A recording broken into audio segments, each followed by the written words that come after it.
Quaid Azam, Part 381. Jinnah, on the other hand, was and remained fixed and unwavering in both his aim and also the means to achieve them.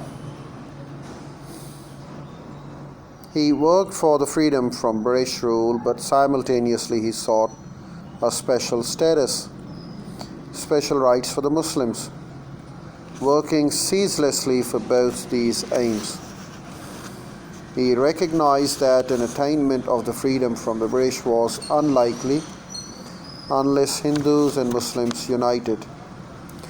For such unity, he believed the senior partner Hindus had to give more. It is they, the Hindus, who he felt must provide the needed assurance to the Muslim minority that their rights would be safe in a self-governing India. He preferred that the art of negotiating from a position of weakness, for either he had learned it or experience had he taught him the impalpable and exasperating power of a no endlessly repeated, and a demand sheet that kept growing endlessly longer until finally, when he ran slap into the signboard of no road ahead than Pakistan. With no accompanying territorial definition was presented as a solution. Besides, he was by then, he knew it, terminally ill.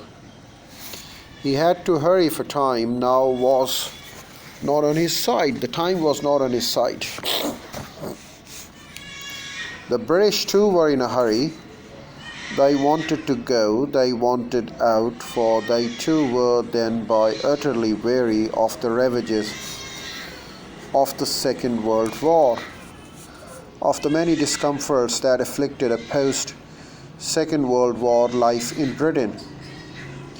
Above all of this endless squabbling amongst the Indians, they wanted now to simply escape from India. There were other factors too for such a precipitate withdrawal by British. The Palestine Mandate had by then ended, with V.E. Day and the cessation of the hostilities on the mainland of Europe. Pressure had begun to mount upon the British to admit displaced Jewish refugees from Europe. The Jewish underground forces in Palestine too had then united and were launching a concerned attacks on British forces. On 22 July 1946, the air gun had finally blown up the King David Hotel in Jerusalem, headquarters then of British forces, killing 92. The UN had also then created the UN Special Committee on Palestine on 15 May 1947. It became clear that a UN mandated partition plan dividing Palestine would soon follow. The British were being crowded out from the Middle East to an unusual and a very uncomfortable position for that one-time great power to be in. However, why was the Congress Party in such a great hurry? Is it because their entire leadership was utterly fatigued by then?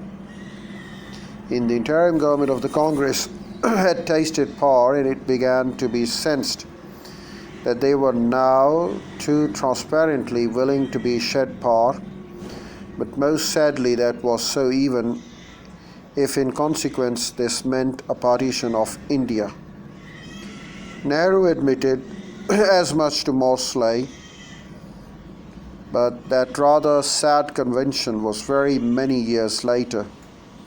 Besides, that could scarcely be a condonation of a breaking up of India.